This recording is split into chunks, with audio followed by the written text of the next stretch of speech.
What is going on, everybody? Welcome to another episode of Ghosts of the Night, a hauntings and paranormal podcast. I am Phil Sams. Thank you so much for taking time out of your busy schedule to check out this podcast. Now, today we are talking Hellier. Season 2 has come out, and that is exactly what I want to talk about. I'm going to give my thoughts and what it means to the paranormal community. So, stick around.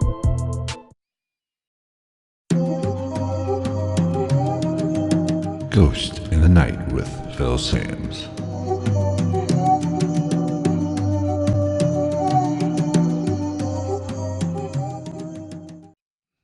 So I know I'm a little late on this review, I guess, for lack of a better term, review. The show has come out, season 2. Now, if you didn't catch season 1, I know it's on, I caught it on Amazon. I think it was on YouTube as well. Season 2 has come out. I'm pretty sure at this point it is only on Amazon Prime. So you might need to get that if you want to check out this season. But in my personal opinion, it is definitely worth checking out. The reviews have been up and down, and some people love it and some people aren't that fond of it. And I'll kind of get into that in a little bit. So what is season 2? Now, season 2 picks up where they left off in season 1. The saga continues. Season 1, just for a quick recap, they went to Hellier, Kentucky to look for goblins, essentially. And it stemmed from many years ago. Greg Newkirk had gotten an email from somebody from Hellier, Kentucky. So they started to pursue this, and that is where we're at season 1. Now, naturally, like most paranormal shows, they did not find much. They went down the rabbit hole and did conjure up some interesting leads, but ultimately they did not find anything. The person who sent the email, he did not exist. They did not find him, and it kind of left you wanting more with season 1. So naturally, season 2 has come out, and they continue the investigation. Now, the entire series is really based on synchronicities. And whether or not you believe in synchronicities as the paranormal way to communicate something, let us know that everything is tied together, that is entirely up to you. I'm not a 100% believer in synchronicities, but I think there is something to reading and listening to the signs that you are given throughout life. So I don't play it up as much as they do in the series or in the season, but I do firmly believe that there is something a little bit to it. Maybe not as much as they want you to believe, but there is something definitely to it. Now, I have been waiting for this to come out for a while now, especially since I knew they were doing another season of it. And I was really curious on which way they would take it, because whenever you do the paranormal type investigation or paranormal search like this, you're not going to find a lot. If somebody was going to find definite proof, then it would have been done by now. It's a tricky subject. You are always answering questions, but as soon as you get what you feel is an answer, most often things happen or it leads to more questions. Well, I've said this before, we'll never get a true 100% actual answer to this question, to any of these paranormal questions. But it doesn't mean you can't continue to search, you can't continue to look and try to find out what is going on, what is the meaning behind it, what is causing some of this activity. Let's talk about the actual season 2. Now, it starts off a little slow, honestly. They dive into a little bit more of the Indrid Cold and the Mothman connection to this entire series that they played up a little bit in season 1, or they played it up pretty good in season 1. But they continue going down this. Now, like I said, I was a little late on this, so there are probably going to be some spoilers in this. So if you haven't checked it out, you might not want to listen to this or watch it on YouTube, however you are doing it. If you continue, you're going to get probably some spoilers. So you've been warned. Basically, it picks up immediately where season 1 left off. They go their separate ways. They're doing research on the everything to do with the case up to this point. And naturally, with the Indrid Cold aspect of it, they basically find out that Indrid Cold, through Facebook and connections, that maybe he has passed away in an accident. They actually go to West Virginia and talk to somebody who, for lack of a better word, has a relationship or has contact with Indrid Cold and his supposed crewmates, or I know one of them is said to be a son, and they went to this person and actually talked to them and found out that the son, I believe, and one of the other crew members, I mean, I guess crew for they have a ship, I don't know, came and said there was an accident and he is no longer present. He is dead. Whether you want to believe this or not, this is entirely up to you. Now, this portion of the story is a little far-fetched for me. Whether or not Ingrid Cole is real and what his role is in the Mothman situation out of Point Pleasant, or his role in this portion of the Goblin and Hellier and everything that's going on in Kentucky, it's a bit of a stretch, like I said. But it's a stone that needs to be turned. I mean, I can't fault them for going down that road, but it needs to be turned, and it makes for great television. And that is one thing about this series that I really like. It makes for fascinating television.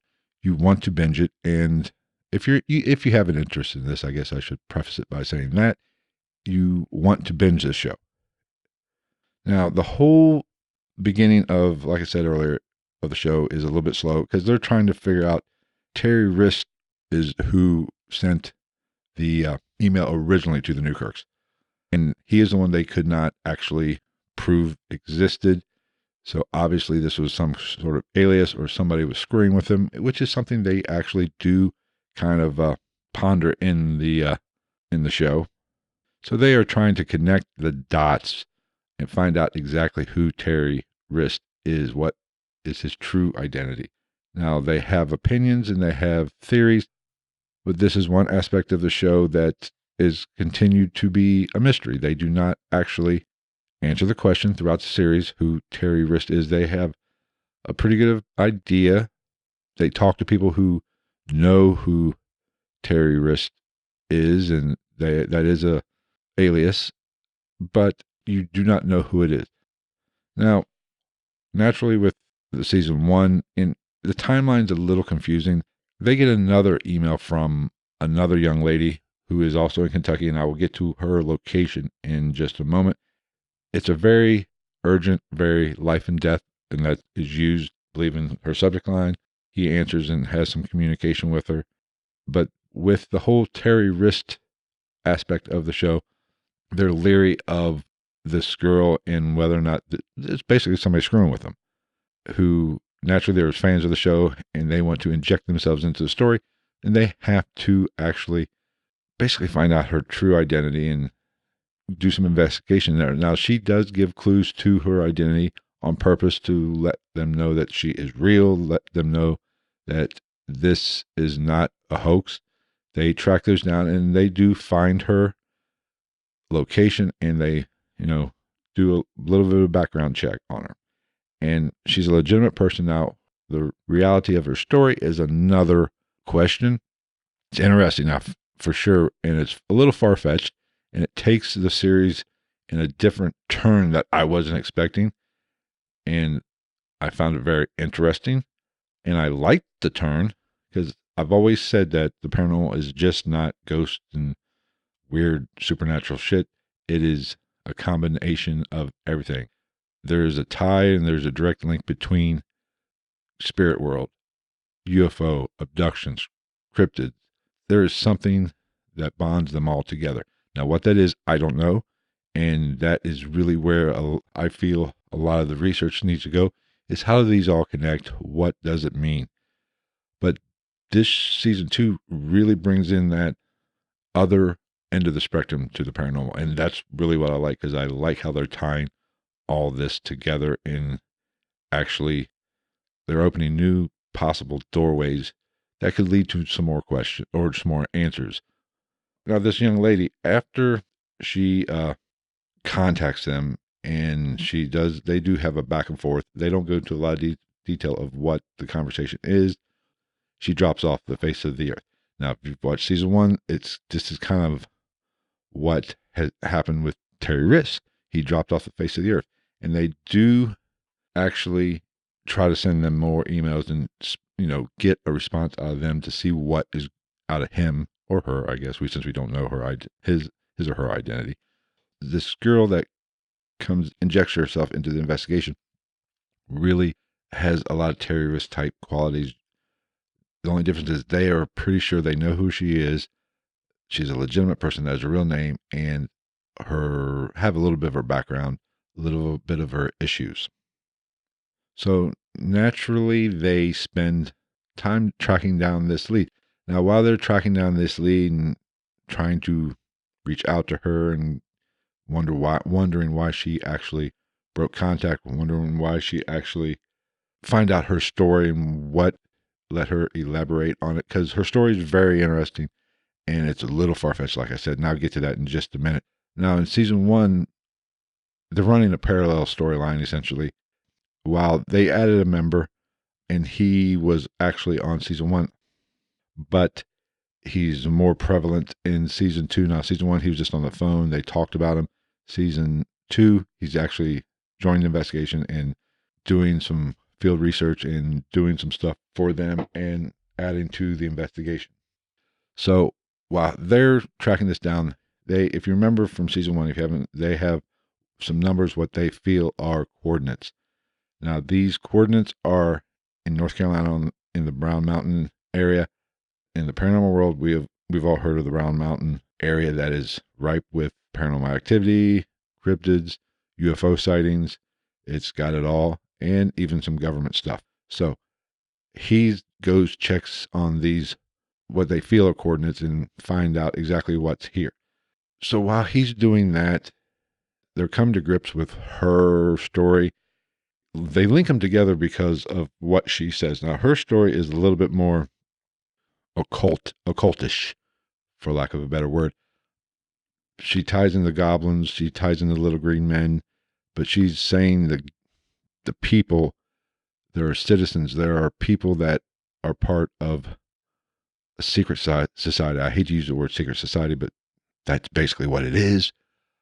There are people, the government is involved, they are doing things, they are practicing magic, they're practicing witchcraft, they are dealing with the darker arts, and everybody in what is her town, she believes, is involved in it, and it goes very high up, even government levels, which is really, I've wanted to kind of cover some government conspiracy type stuff on the podcast, and I haven't yet.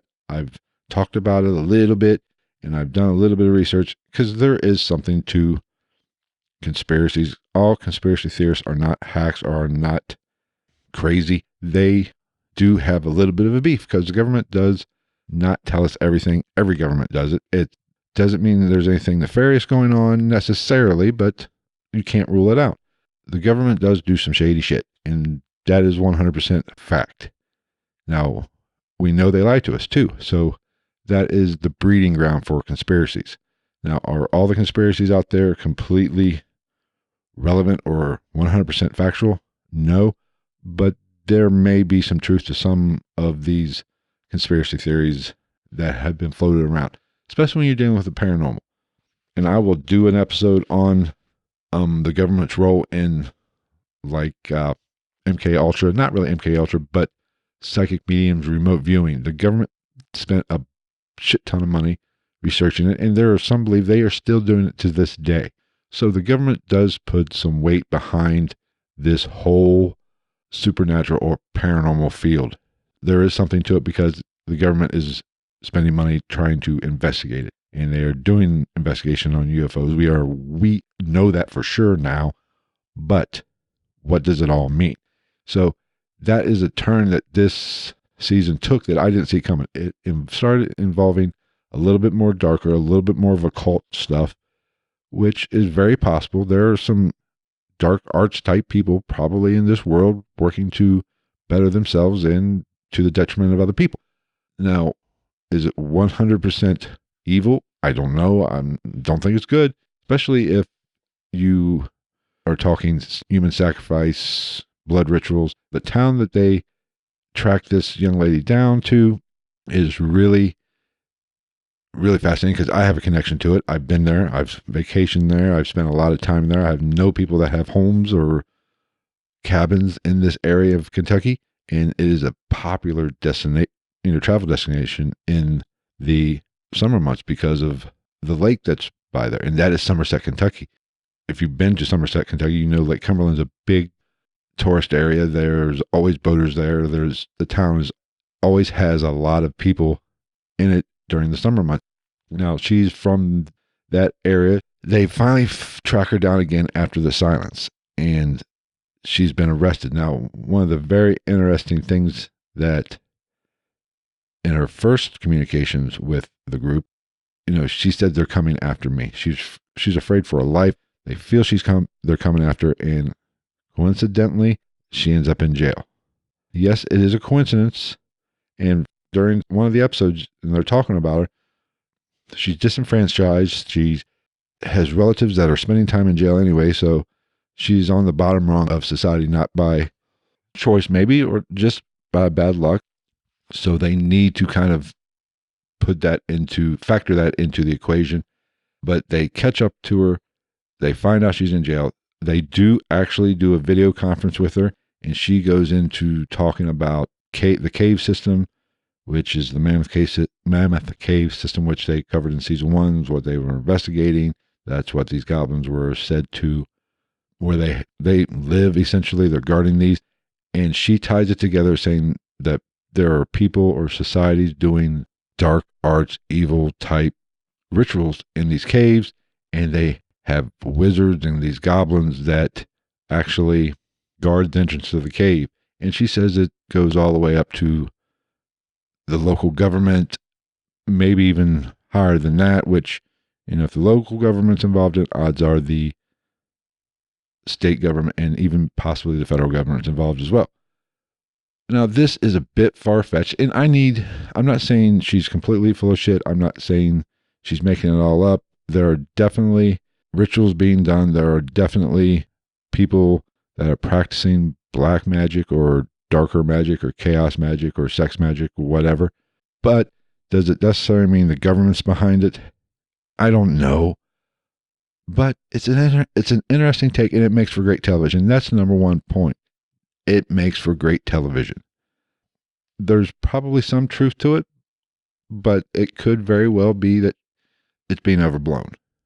But that is what the investigation is for. That is what they're doing. They're trying to connect the dots, and hopefully these dots can continue to be connected and they're not reaching too far. Now, like I said earlier, they do talk a lot about synchronicities. I think they put a little bit too much emphasis on it. Yes, there are synchronicities. I'm not a big believer in coincidences, but some of the dots that they are connecting when it comes to the synchronicities are a little bit far-fetched. That is one of my things I'm not as fond of the series as the series in a whole, but it's not a deal breaker for me. The problem is when you start investigating these synchronicities, it can lead you down the wrong path. You can waste time. That is my only issue. I'm not saying it's all BS, but you have to be very selective, and you have to kind of be a little bit skeptical when it comes to the synchronicity side of it. You can keep it in the back of your mind, but you can't base your entire investigation on it. And sometimes I feel they do put a little too much into the synchronicities of it. It's something to keep there and know it's there, but not base your entire investigation on it. So what does this mean for the paranormal? And I do like this series. I think this is the way paranormal television should start going. Everybody knows the format that Ghost Adventures, the Dead Files, not the Dead Files, not that horse shit, but Ghost Nation, the new reboot of Ghost Hunters, Ghost Brothers, all these paranormal investigating shows fit the same format. They fall under the same category. They all do it the freaking same. They go to a location, investigate it, and that's the episode. To where they're dealing with one investigation, and they are working on overturning stones, finding answers, and that's what the whole season's about. I like this way of this way of doing an investigation for television. Now, you can go to a haunted asylum and spend a couple hours there and make an episode out of it, but it's boring. It's played out. I think if these other series want to compete, they're going to have to expand. They're going to have to grow and maybe move a little bit toward this way of investigating or planning their seasons out. Pick a location, maybe. Instead of doing a documentary, hour and a half documentary on it, work it out to a whole season. Answer questions. Do show the research, do a complete history of the location, make that into the whole season, just not wham, bam, go to a location, investigate a night, catch what you catch, talk about it, and then move on to the next and do that 20 times or 12 times or however many episodes you have for the season. That is boring, and it doesn't do anything intellectually for me anymore. I know what's coming. I know what they're doing. To where this, you're solving a mystery, essentially. And that's what the paranormal is. It's a mystery. We don't know what the hell's going on. And I like the way the shooting, the cinematography of it, the way they shoot it, the way they edit it I like it. It's visually appealing. I don't think the Newkirks are a little bit more into the supernatural side of the paranormal, which is okay. I mean, that is a portion of it. I'm not big into the tarot. Honestly, I don't know a lot about the tarot, but I don't discount it. I'm ignorant about the subject, and I'll probably do some research into that. I like the conspiracy aspect of it. I like the fact that this ties in the government. It ties in to the Mothman, and maybe it all is connected. And that is what I really like about the series. And I hope that other shows, if they want to compete and gain an audience, they need to kind of follow this format rather than just, like I said, the wham, bam, thank you, ma'am, and go hit a location, investigate for a few hours, go to another location. And each episode's a different location. No. Spend time at Waverly or pick any number of supposed haunted location. Let's find out why they're haunted, document some evidence, but find out why. And Kindred Spirits does do that a little bit, but it's still one episode, one investigation. Let's kind of, I'd like to know more about the location. Let's dive into the history. Let's do more research. They're doing the research. Let's show that part of it. And I'd be okay with that. Pick out one location and do a deep dive on it and go down the rabbit hole, do the investigation, do your research, and just keep moving on and get a whole season out of it. Or I don't even care, maybe 2, 3. If you spend 3, 4 episodes on one location, that would work for me too. But just, there's so much to fit into whatever they use, 45, 42, 45, 48 minutes, whatever it is of actual runtime. There's so much that goes into the investigation, into the research, into the site itself. You're just highlighting, you're just hitting the high notes. Let's spend a little bit more time on it and give us a little bit more of a backstory. That way we understand as viewers what's going on at the location, and we have a better idea, and we can relate a little bit more to the actual investigation and whatever evidence a place might find. And naturally, Hellier 2, they didn't get any answers. There's even more questions now than there was in the beginning, but that's okay. That means I'll come back for season 2 or season 3. Now, critics have kind of, I've read great reviews and I've read completely, reviews that panned it. Now, if I'm being honest, from reading the negative reviews of it, it's just because they're showing their bias against the paranormal in the way they're reviewing it. That is the one common denominator in all the negative reviews. They don't buy the paranormal, so they don't buy the show. I mean, you take the paranormal out of it, it's a brilliant series. It was a great season. It's visually appealing. Like I said, the editing's good. I like how they intertwine the storylines. There's several things going on, but it's shot extremely well. It's edited really well. And the content's really good. So it's a hit for me. I hope they do a season 3. I'm sure they will. I even hope they maybe even get a bigger deal. That way, maybe get a network deal, which actually, no, I'm going to strike that. I don't want them to get a network deal, because if they get a network deal, you get executives involved. If they do that, it's just going to go down the Ghost Adventures and all that. I hope they stay the way they are. I just hope they find a way to get it to more accessible for other people. So I think that's going to wrap up this episode. I strongly recommend you go check it out. I enjoyed it. I think you will too. If you haven't checked out Hellier Season 2, be sure to binge the first season first before you go to that. Let me know what you think. Send me an email at gitnpodcast@gmail.com, or you can go to the website for the show. That's ghostinthenight.podcast.com, or hook up with me on Twitter at night_ghost. That's going to wrap it up. So next week, I don't know what we're going to talk about next week. We'll see. So till next week, take care, everybody.